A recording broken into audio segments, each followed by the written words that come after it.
Welcome to our recently expanded panel on the definition of insanity. Speaking of definition of insanity, that's kind of what this panel turned out being. As many of you know, Nancy Proctor had put together this panel and was unfortunately able to attend at MCN, so we had to kind of quickly regroup and bring in a few all-stars here. So let me introduce everybody. I'm Koven Smith, but over there we've got Nick Honeysett from Balboa Park Online Collaborative, or do you prefer BPOC? Sort of like KFC. Anything but BPOC. So Nick Honeysett from BPOC. Liz Neely, MCN president and director of curator at the Harwood Museum of Art in Taos, New Mexico. Kaywin Feldman, director and president, of the Minneapolis Institute of Arts. And also the only other person on this panel who prepared for this presentation, because she knew in advance she was going to be part of it. And just off the plane, Merete Sanderhoff from SMK. So yay to all these people.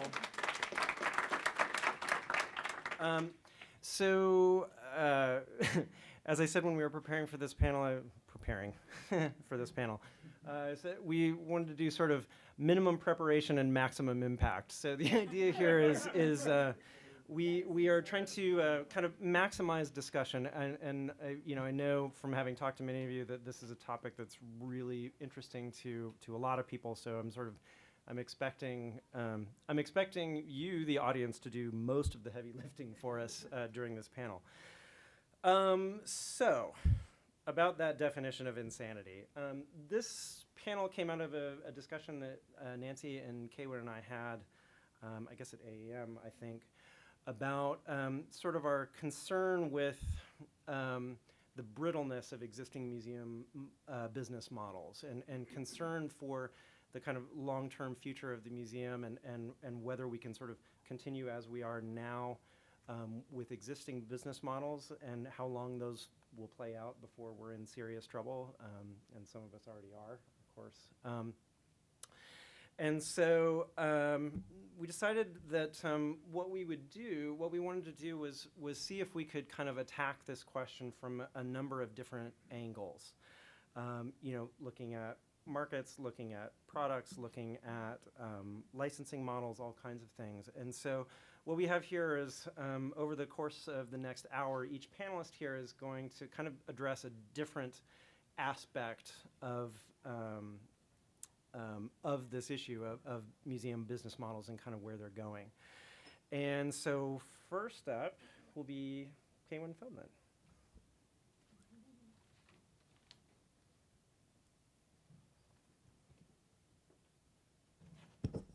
Thank you, Koven. Although I'm very disturbed that you introduced me as being prepared, because that sets a bar for me. Well, it's relatively. Okay. So I volunteered that what I wanted to talk about is what keeps me up at night as a museum director. And so for me, it's sort of the core of what the challenge is of our operational model today. And it really has to do with demographics and program, relevance. And we often think about relevance, and we talk about relevance a lot at museum conferences, purely in terms of its program and who are we attracting and how many people are we attracting. But I think about it a lot in terms of our financial support and our future strength and growth. And so to start with, thinking about just pure demographics, there have been some really interesting studies, and I can't recommend strongly enough a book called Diversity Explosion by William Fry of the Brookings Institute. It's a fascinating book. It's this big and it's all about demographics, but it actually really helped me understand what's happening in America.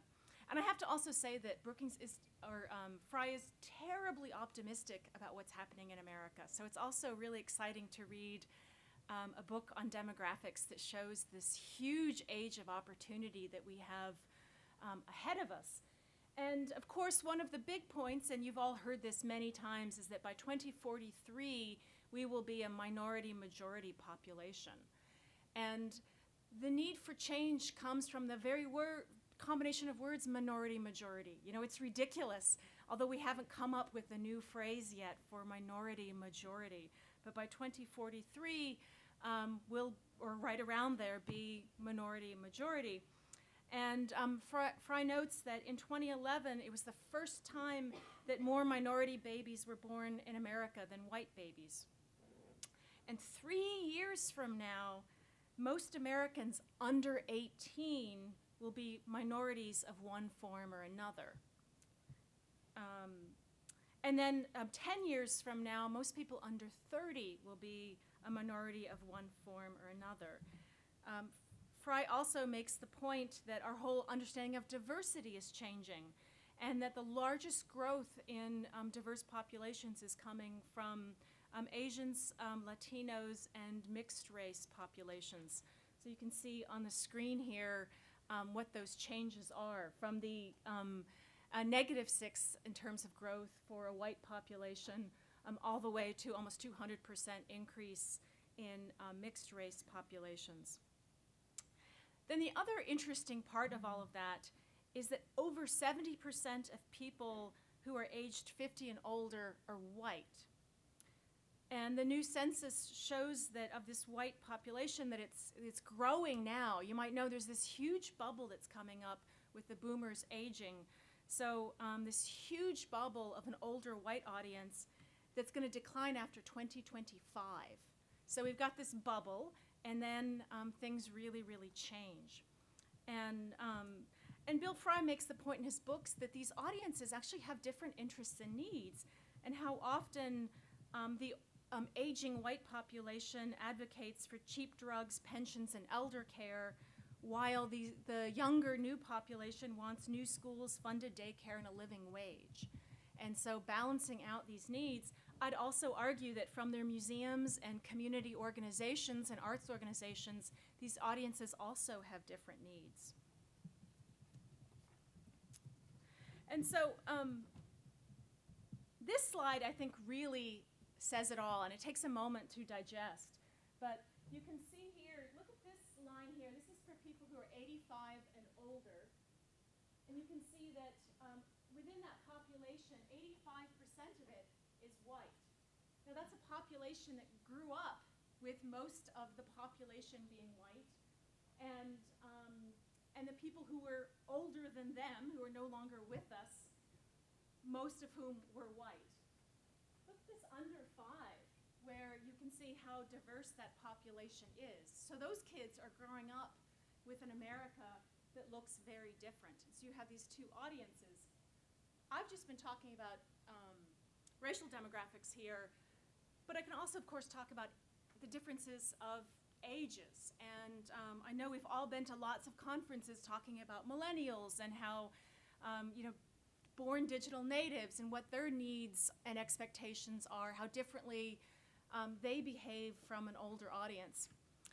So I'm coming down to the crux of what keeps me up at night, and it's how to balance these audiences, how to balance our traditionalists, our historic donors, with this new audience that's out there, people who are more diverse and younger, and what their arts needs are. And I'm going to make the argument that they're not necessarily the same thing, and I think we have our heads in the sand if we think that they are. And I call it the Elmo perspective because of a program from 1973 in the series All in the Family, where Archie Bunker refers to a colleague where he works as Black Elmo, because he says there's regular Elmo and there's Black Elmo. And I would argue that for many of our institutions, we define regular culture, regular museums, as the collections and behavior that's expected of this audience. When you look at, for example, art museums as they were founded across America, we're celebrating our 100 years at MIA, and so many art museums in America were founded around this time. And we were founded to build these cultural institutions that looked like Europe. That was the highest bar that was set for what culture looked like. And I actually have these statistics that in the first 20 years of MIA's existence, the first 2,000 objects that we acquired in those first 20 years, 65% of what we collected came from Europe, 26% was American, and less than 9% came from the rest of the world. So we were starting a museum, and what we started with was we were holding a mirror up to our population to show them what Europe looked like. And so for many of our traditionalists, museums are a safe place. They're a place to come and enjoy masterpieces that curators have put the star label on that this is a work of excellence. And some of that perspective may or may not be relevant to other audiences. And what I find is when I say to our traditionalist donors, do you want to see young people here? Do you want to see people who don't look like you? They say absolutely, but they want those people to come and do the same things they do and enjoy the same exhibitions, the same works of art that they do. They expect them to come to the ladies' tea during the flower show. And their idea of appealing to younger audiences is to have the ladies' tea on a Thursday evening. That's going to, really not understanding that there's a behavior shift. And so my problem is, how do you balance those audiences? Because we absolutely need to be investing in the future. It comes down to resources. You can't do everything for everyone. You've got to make choices. And it's absolutely in our best interest to keep the traditionalists happy. And we, obviously, not only do we want to, but a lot of that program is still just as equally valid as it ever was. But it's the investing in new audiences. And for example, we just had a pretty big donor at the museum say he's not really interested in being a part of the museum anymore because we're doing too much for young people. And we've just had by far the highest attendance in our 100-year history. Our attendance has almost doubled over the last 10 years. He doesn't like the fact that more people are coming. And he doesn't like the fact that we've been celebrating our 100-year anniversary. And so he's chosen to step away, and I've chosen to allow that to happen. I'm at peace with the fact that we want younger people, we want more and more people coming to the museum, but that's not the museum that he's decided to enjoy. And I'll just conclude by saying, it also ties into this whole relevance question. And I find that younger audiences want museums to be at the center of discussions about what's happening in our world today. They want us to be relevant. You might remember when Ferguson happened and the Black Lives Matter movement, that there was a lot of discussion about should museums be involved. And the American Alliance of Museums got a call saying, what are you going to do on this topic? And several museums did step forward to do something. And a journalist actually wrote an article where he said, how on earth did a history museum respond to something current so quickly? And I think in the future, museums will be much more part of leading the change than saying, how on earth did we respond? And I want to close with a quote that really struck me. Reading an article from the art critic from the New York Times, Holland Cotter, not his most recent article, but one in the Sunday Times about a month ago. And he was writing about what he was looking forward to in the coming year. And he wrote, the most important art events in the coming season are likely to be of a kind that don't appear in a list like this, because they aren't announced in advance.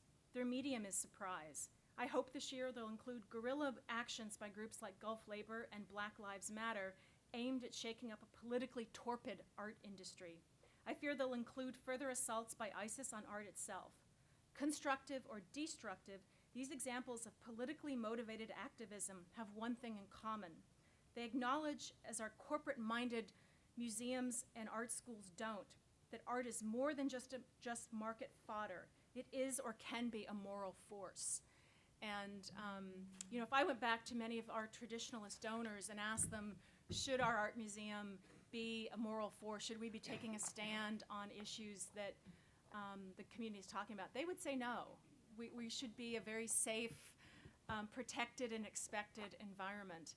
And so that's the crux of it, is how to invest in the future while keeping traditionalists happy. So thank you.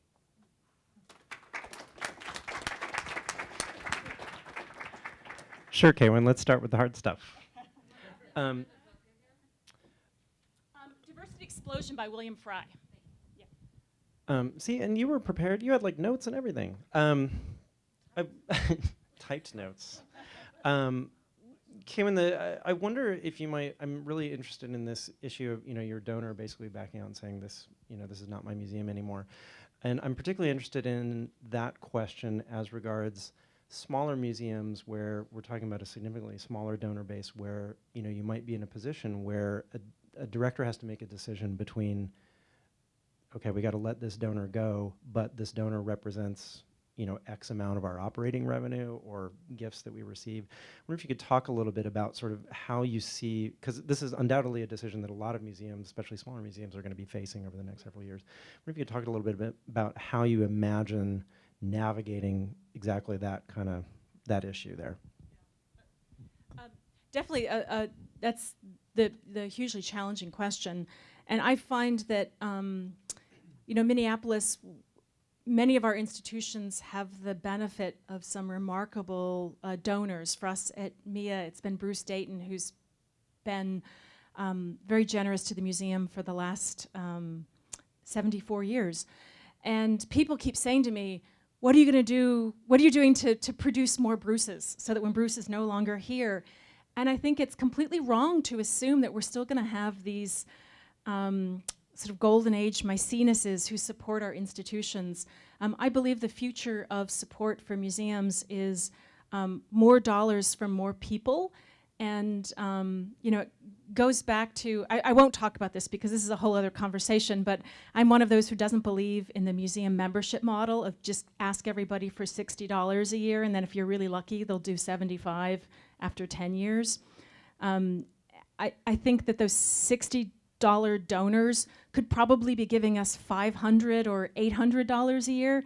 They're not in the Bruce Dayton category of millions, but the more people giving us $500 or $800 a year, if we figure out how to appeal to them differently as annual donors, decreases a dependence on just a few wealthy individuals who at any time may take their toys and go home, depending on what they do. And then I'll just truly answer your question of, do you let that donor go with that question of you have to weigh it up as to, how big is the downside and whether or not you can afford to do it.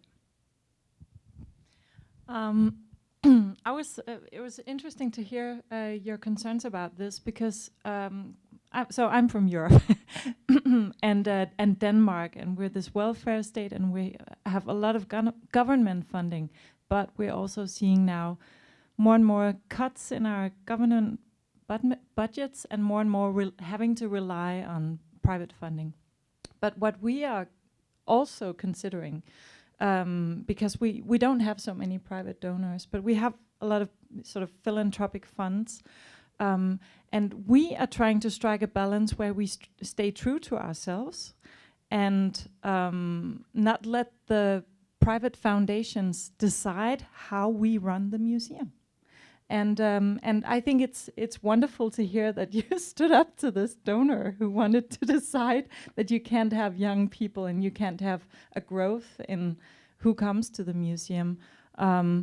What we're seeing in Denmark is actually that some of these foundations are very well informed about trends in participatory design and outreach and so on, and they want us to really go for that. And they only want to fund us if we can deliver on that. And that actually puts us in an awkward position in terms of the more traditional things that we also need to do. And we have less and less for that, and funds more and more willing to support these big socially good projects. So that's actually also a different view on that. We should probably keep going. Liz, you want to? Sorry, unless if there's a pressing question from the audience, we'll address it now. We'll also have time at the end to keep going as as the knowledge from these everybody's talking sort of masses over the course of it. So. Is this hello? I can adapt.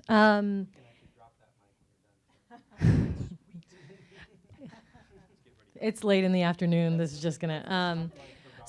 I guess one of the and I'm glad you talked about what you talked about, Kaywin, because I think mine actually comes very closely to that. And I've been thinking a lot about and this. So a few years ago, this is the tech community here. You might remember a few years back that the Walker changed its website to include other things besides itself, and the whole line behind that was museum as node. And I think so many things about what I'm thinking about in the physical landscape is actually drawn off of my digital background. And I'm really thinking about how we think about the museum differently, because so I'm a new curator at a very small museum. Not very small. I mean, there are 20 people that work there. So very small from considering I used to be at the Art Institute. But and it's you know, as far as it's tourists are the people that come. So locals aren't, but it's got a $10 admission charge, which is a whole lot of money in Taos, New Mexico for most people, if you actually live there. And you know, it's just, and I'm also involved in arts organization, community arts organizations. So what I really saw, you know, I went to a talk a few weeks ago, actually. So it's just been on my mind, and it was directors of museums, and one of the directors said, well, I got into this because I really want people to come inside the museum and that they worked for museums and see the original object. And I sat there, and after everything else that's in my life, I thought, wow, that is not why I'm in museums. And I'm not picking on anyone, but it was a reflective moment that I do believe in the original object. I do believe in interpretive content. But actually, I work in a museum because I think that all those things that we do in museum inspire people, inspire creativity, and change the world and change people's lives. And but that said, that means that the going back to like riffing off of the Minneapolis Walker, that the museum as node in real life kind of gets us away from the idea of just specific visitorship. And it actually, if we get out and we have a porous wall, and now I'm using the words that I've heard in the last 2 days, because this came up at Ignite, and this also came up in the keynote and conversation. I'm just so excited to hear that this is actually a conversation to move away from just visitorship, because actually, at least my museum and many museums aren't really, the local population is largely not coming anyway. So it's not, so how do I, as an ambassador of my museum, which I mean, I think this is also another kind of corollary with digital that we're talking about, well, digital is now permeating the whole, everyone's jobs. Well, our role in our community as advocates for art changing the world, and with the museum being as a node of that, is my responsibility. So if I go out to the housing, partner with, I just partnered with a woman who would take tents into the housing projects in Taos and just make art with kids, and then the housing projects actually gave her a house of the housing. If I go there and make art and we talk about art, that it's also being an ambassador to my museum. My museum is still there, and that it increases the dialogue around because in this one case, I did a 3D printing workshop at the Pueblo, which is what they call reservations in some places down there. I didn't know what it was when I moved down there. I was like, I don't know. So, you know, did 3D printing there, started the dialogue. Then I was at Walmart, because that's where we shop, because you don't make any money, and a kid points at me and says, you know, oh, art woman. And then it got me started talking with the parent, who I think this also then engages the museum in the community to be part of the discussion. We always talk about how people don't see themselves in the museum or the activities that are in the museum if I'm out there at Walmart and talking about it, then it lowers the barrier to entry. It's more of a partnership kind of thing where we're in dialogue with everyone around us, and we can change based on real information. Now, as I've talked to some people here, I live in a small community, so it's very easy to run into the same people at Walmart that I taught their kids or this and that. But I think that it's still, it's good because I get to be a little microcosm of what I think is really important, that every one of us, that if we really care about what we're doing, that we can be ambassadors, and then that the museum can feed in and out for that. Now, how does that turn into business model? That's a good question, but we're not getting it from admissions revenue, and I really feel like if we're making a difference in the community, we can make a story around that and find someone to help us make that happen more. So it's interesting to me, is this one also not working? Yeah, this is the mic. This is the one that works. Well, so an interesting thing for me that from both of your talks is it feels like you're both effectively saying that moving outside of museums' traditional sort of strength demographics pretty much equals survival. I mean that effectively, it seems like very real in Taos that if you don't do that, like the museum goes away. And as our sort of traditional strength demographic starts passing away in 2025, like we're at a point where it's like we have to make that up through other means. I mean, would we say that the panel is kind of in agreement that that's like kind of a bedrock foundation of the business model of, it seems obvious to say it maybe, but I feel almost it's so obvious that it needs to be said. Well, I think what we're both also saying is that we wouldn't want it to exist if it wasn't meaningful to people. That you might be able to find one person with a whole lot of money that it would exist forever in a current state, like locked in an ice room or something. But that, because I'm kind of feeling like we both are talking about it's not only about existence, but it's also about being a meaningful thing. Yeah, although I would say that meaning is changing for different audiences, and so I wouldn't want to say that for the people who come and they want the museum to be quiet, they want to sit or just see the same 6 people from their zip code in the galleries, that it's still meaningful for them. So it's balancing and funding that whole range of meanings for people.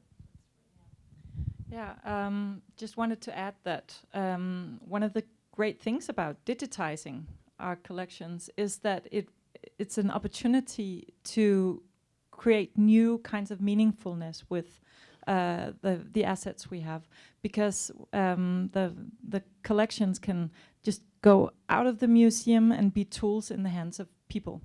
And I'm thinking with the communities that you're talking about and the young people and so on, if we're able to allow people to not only look at the digital reproductions but use them, reuse them, remix them, you can do all kinds of fantastic things. We've done some outreach projects at my museum, letting young people really play and Photoshop the old masterpieces and put them out in urban spaces and in an injection room for drug users to enhance the environment in which they take their drugs. And so use these really it's like young people talking to these drug addicts and having a dialogue about the beauty in the paintings and what that means to these people, and have them choose what they want to look at. It's like a way to actually bring the collections into a new kind of relevance, and it makes the collections really meaningful to these young people, and it makes them feel connected to them in ways that they wouldn't when they just feel that they should maybe come to the museum with their grandparents or something. Being from a Texas museum, I'm trying hard really to process that last piece there, but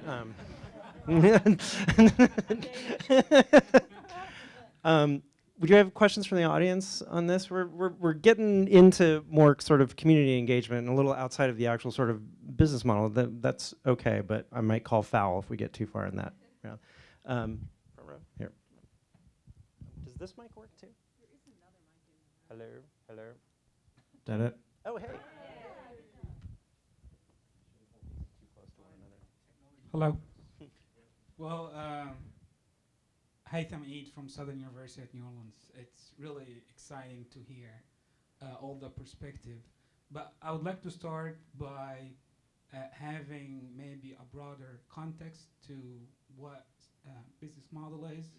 So in a broader sense, any organization exists.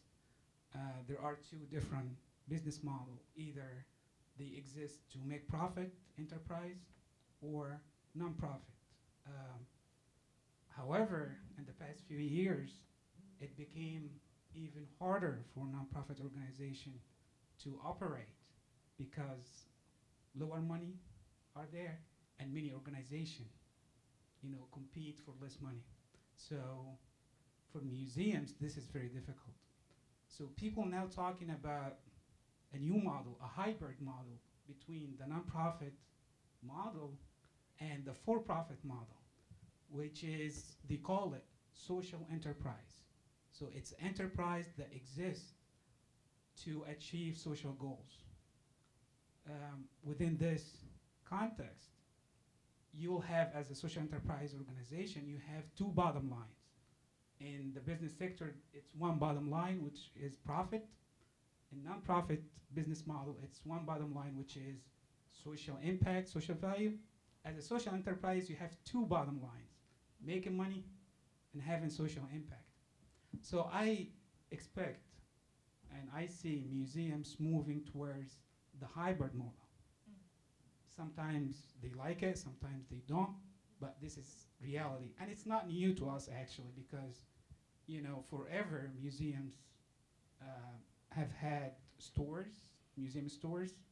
They make profit of these stores. And even recently with digital, we make our images, videos available for download for license fees. And this is another way for streaming revenues for the museum. So it's evolving model for museums. So when we speak about business models, I think social enterprise is the way for museums to go. And going back to the demographic part, it's really crucial. It's really important because you're talking, and I think the CFM, the Center for Future of Museums, released back in 2008 similar report about how museums will face the changes in 2034. And they refer to the same problem that we're gonna have minority, majority demographic. The problem, the more pressing issue is now people who are maybe 4 or 6 years old will be leading the country after 20 years. And if we're not having impact on these people now, we will be in more trouble in the future because they are not really museum advocates in the future. So I'm just laying out these out there for discussion. So, Yeah, no, you raised some really good points, and 501c3 nonprofit is it's a vehicle. It's a tax status. It's not a kind of a mindset, and I think that's what museums get caught up with. And I think you're right. Benefit corporations, social enterprise, whatever you call them, that's what they are. So I'm going to talk about something that is probably going to be a little unwelcome, which is about, so we're talking about increasing revenues, so reducing expenses is one option to survive what's going on. So I want to talk about using the Balboa Park Online Collaborative, which if you've been in, I see a couple of friendly faces, I've been talking about this. So the Balboa Park Online Collaborative, Balboa Park, 27 cultural institutions in a very, very close proximity. We have a number of organizations that are actually providing, kind of leveraging the economy of scale in museums and operations. So my particular organization is responsible for most of the technology in the park. So we, and as technologists, you know that technology often some upfront kind of investment, bunch of work, and then you're in a maintenance mode and it's much cheaper. And that's kind of hard if you're a single institution. That's kind of hard to plan for. So my organization takes advantage of that and provides this kind of shared service around technology support, phones. We can mass purchasing. We can do these massive deals that can reduce a lot of expenses within institutions. There are some other things going on. There's another organization in the park called the Cultural Partnership, which is all the institutions in the park. We all sit on, the directors all sit on the board of this organization, and we talk about how to figure out how to collaborate and how to reduce expenses around HR functions, around financial functions, technology clearly, but all those kinds of things. And I'm in a process of a 5-year strategic plan, which is part of a major thread is what are the shared services, and not just about technology, what are the shared services that I can provide that distribute and lower the cost across everywhere? We're now talking about pooling our employees in terms of health benefits to reduce the costs and the premiums on those. So one of the outcomes, we've just had there's some concern in the park. We are the collaboration. There are big institutions, there are small institutions, and one of the local funders, actually the one who originated BPOC, commissioned a report. He wanted to go into much more detail, but he just used the 990s from the previous year to figure out what the financial health of the park was, to figure out where are the larger revenue streams coming from, and how does that map to the trends that are coming down, and how are we going to prepare for it. What everyone didn't expect was that across the park, revenue exceeded expense by a small amount, which was really surprising. The problem is, hidden in amongst all that are clearly some museums who are in dire financial straits because a couple of institutions are very big, very successful. They have, they actually provide professional services in certain areas of disciplines like exhibition design and things like that. So they're making a profit, and so I have to believe that some of those institutions are not making a profit and are in trouble. As a result of that survey, this funder offered financial expertise, any institution that wanted it, to come in and kind of figure out how dire the problem is. Because I think the expectation was we're kind of good for 15 years as a park, assuming there is no catastrophic, market failure or whatever. No director wanted that scrutiny in their institution, which was deeply distressing. But I think, kind of in general terms, in terms of broad business models, partnerships, clearly, I'm trying to figure out how the model that I have would work outside the park. And indeed, I've actually, I now have contracts outside the park. They're within about 5-10 miles, but providing same service, because a lot of the technology stuff we're doing, really you can kind of remote in and, you visit once a week for a couple of hours and it kind of works. So I would encourage anybody who's in areas where you may be able to pool resources together, I would encourage that. And then Kaywin alluded to this, and I'm in an opportunity to take advantage of this, and that's really scale as a business model, because we don't do a very good job of thinking about what our scale opportunities are. I'm in a park, I've just done this inventory of what assets we have in the park, and it's in the tens of millions. And if you think of things like Google, if you're attracting attention, there are these kind of indirect business models based on scale that can actually be very profitable.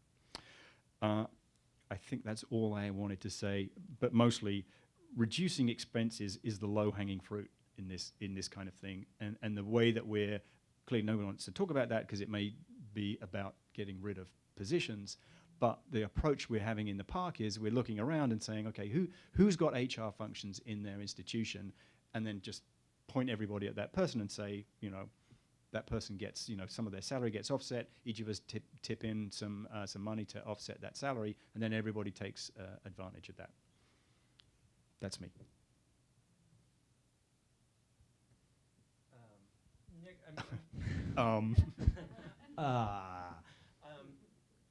can you talk a little bit about how you imagine this kind of business model being replicated, let's say, in smaller communities? I mean, I'm thinking about, in my case, Austin, Texas is a city that is experiencing explosive growth, but still basically has a cultural infrastructure that pretty much resembles that of a small college town, which is what Austin was until relatively recently. So, you have a lot of museums that are either very, very small, very resource poor, or are, in our case, run as part of the university. But there's certainly a lot that I could imagine occurring via collective action that would reduce overhead on all of these institutions, and yet we refuse to do it for the most part.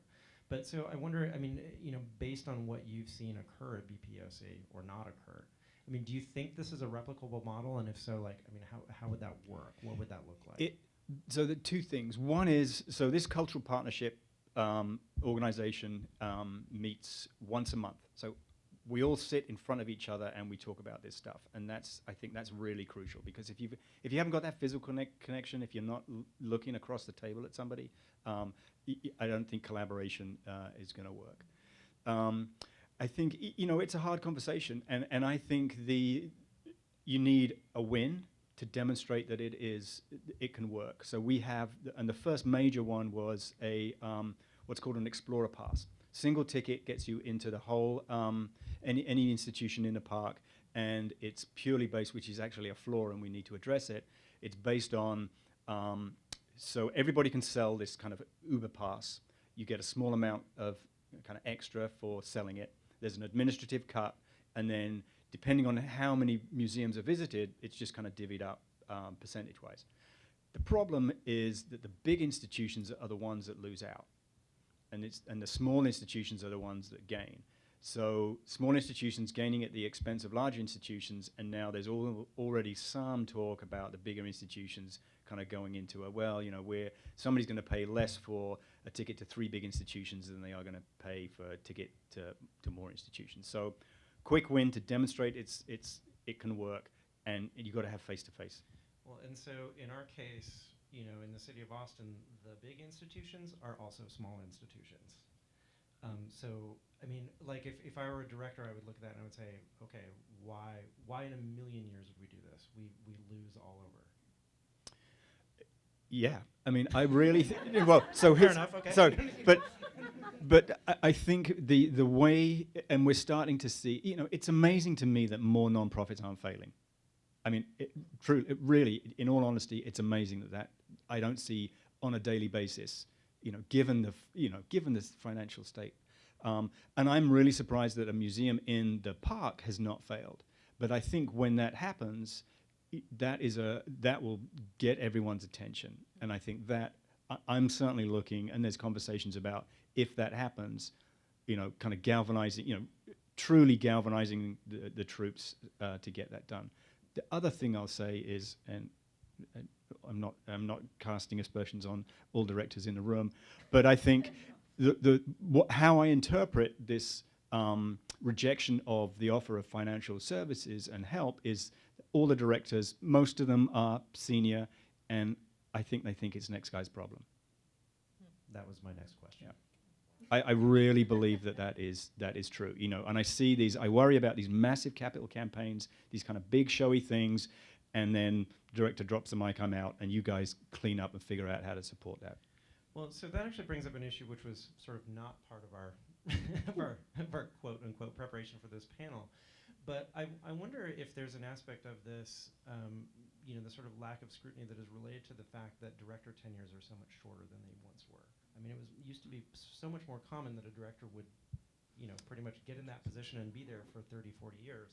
And that's now, rarely true. I mean, you have, serial directors and things like that. I wonder if, probably Kaywin, if anybody would be interested in kind of speaking to that aspect, and whether that causes a lack of scrutiny to occur because it is like, I'm just going to, we'll build the new wing and then somebody will inherit that financial problem, that won't be me.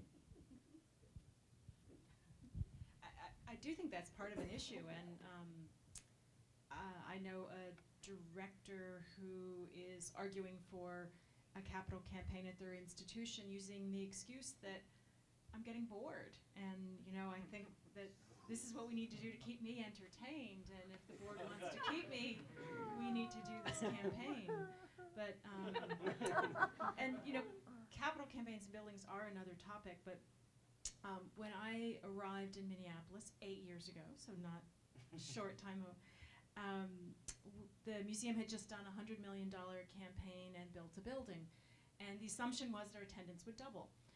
And not only did our attendance not double, it didn't even change the year that we opened. So it had literally no effect on our attendance. And while attendance wasn't the only goal of building a building, and I think most of our staff would say they wanted to get more of the collection out on view, but I think we were asking the wrong question when we built that building. It wasn't the right answer to the right question. And I'm so proud of the work that our staff has done, that our attendance has increased so significantly of late, and it's because of this focus, I think, on empowering the staff to be creative and do programs that the community is really responding to. And so it's not about architecture. That can be the right solution if you're asking the right question, but it's not always. And I think too often we just went to it as the solution for all the wrong reasons. Quickly, any further questions from the room before we move on to? Sorry if the structure of this is funny. That I'm sort of arbitrarily cutting off questions, but I promise we'll have. oh my gosh, we have 10 minutes left. All right, let's go. Me? Yeah. Yeah. Okay. Well, I was really glad to be invited onto this panel, Koven, because this is really topical for my museum at the moment. So I think I have something to contribute here. My question is related to actually, I would argue against what you were saying about the hybrid model and licensing content like images and video for money. We're part of, at my museum, of a global trend of open glam, opening up digitized collections because museums all over the world realize that they are losing money on licensing their image collections. That's one reason. Another one is that it's a lost opportunity because we have an internet today that's overflowing with images. So people find images elsewhere instead of paying tall fees in museums for stuff they can go find elsewhere. So this brings us to, okay, so it's great. We have an opportunity to brand ourselves as these generous institutions that give our collections away for free. And if we can also allow free reuse, not only look at, but also reuse, remix, and so on, then this really ups the ante. So this is good, but we need to have a revenue somehow. And in Denmark, as I mentioned, we have been relying very much on government funding. This is being reduced very much these years, all over Europe too. So we're in a different position than you guys because it's fairly new to us that we have to look elsewhere for funding. Of course, we've been, I think we're half funded right now with government and then half from foundations. But we need to get more money rolling in. We're working on this right now, and it's a work in progress. We don't have silver-lined answers, but we are trying to look at how can we take advantage of this, the goodwill we have actually created among our public, because we are giving something that has genuine value to people, and people think highly of that. So for instance, just to mention one thing that hasn't been brought up today, that's not directly connected with business models, but still, Wikipedia. So the impact that open and freely reusable collections can have for Wikipedia. We have released 25,000 images and put them online, And we are seeing staggering numbers of reuse on Wikipedia, millions of page use every year of our images because they can be reused on the open encyclopedia, which is, I was again thinking of the communities you're talking about. Maybe those people, your locals, don't go to your museum, but I'm sure they use Wikipedia. Okay, so how can we try and turn this goodwill into new revenue models, new business models? So they're the obvious ones. We're looking at crowdfunding opportunities, crowdsourcing also, turning not just monetary services, but also the kind of voluntary work people will do for us that will save us or sort of free up work hours on the staff to do more meaningful stuff, perhaps, or something that will bring us further. Also, we're looking at developing paid services on top of the free base. And one of our really good advisors, Michael Edson, I'm sure you all know him. He was supposed to be here today, but he's been a really, really strong support for our work to open up our collections back in Denmark. And we had him over recently in August to talk to our management group again. And one of the really interesting things he said to us as Danes, I'm sure this will be familiar to you, but to us it was kind of a new thought, new idea, was don't make people pay, but let them pay. We're not used to that in Denmark. We're used to having like free entrance to the collections. Everything is sort of democratic, open, public service, and so on. But use the goodwill to offer people the chance to show something of a goodwill back to the institution. And the final thing is to work with persuasive design in everything we do, in the way we design the way people enter the museum, the way they're directed into the galleries, the opportunities to get a cup of coffee at the right moment, or donate, or also online. Connect all those things so it's meaningful and people are willing and prepared to put some money down.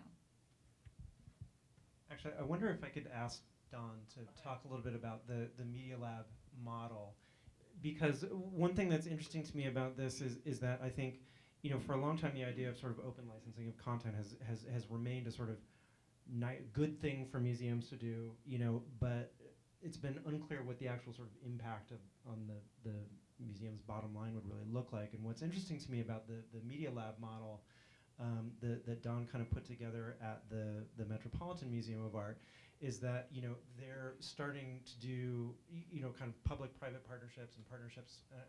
I'm sorry, I'm going to introduce this and then let you actually get it right. But that would not have been possible were it not for open content licensing. Like a lot of the activities that energize those partnerships would not have been possible had that not existed. Absolutely, Koven. Good. Well done.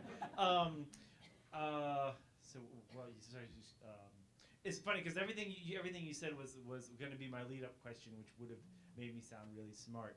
But yeah, so basically what we did at the Media Lab, and it was sort of out of necessity, and if you want to learn more about it, you can come to Marco and I's talk tomorrow at 3:45 in this very room. Shameless plug.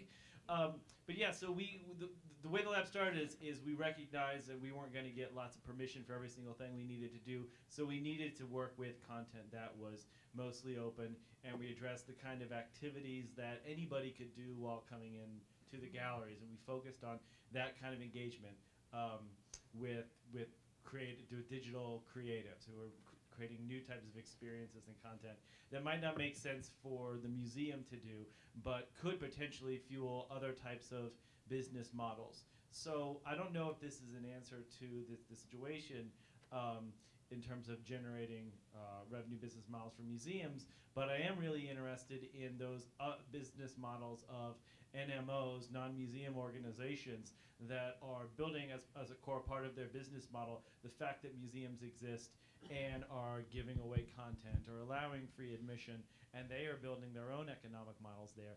And if that leads to opportunities for the museum themselves to find their own way in that conversation, become a part of that revenue stream.